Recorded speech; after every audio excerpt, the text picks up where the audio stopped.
Հայաստանի 5 մարզից Օձունում հավաքված 50 պատանիները միմյանց հրաժեշտ են տալիս երկուպարով։ Մեկ շաբաթյա ակտիվ հանգիստն ավարտված է։ Vivace LMTS-ի աջակցությամբ անցկացվող ամառային ճամբարից պատանիները գոհ են ու տպավորված։ Ձեռք բերեցինք նոր ընկերներ։ Ամենահետաքրքիրը մեր անտառային արշավներ էր, որոնց ընթացքում մենք բազմաթիվ վնասվածքներ ստացանք,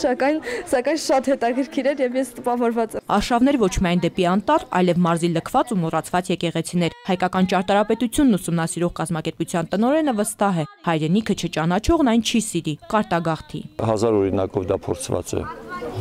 Արտագաղթը տնտեսական պատճառ չունի, սա սուտ է, սա մեծ վիթխարի սուտ է։ Արտագաղթը ունի հայրենաճանաչության պակաս։ Շատ կարևոր է, որ հայ մարդը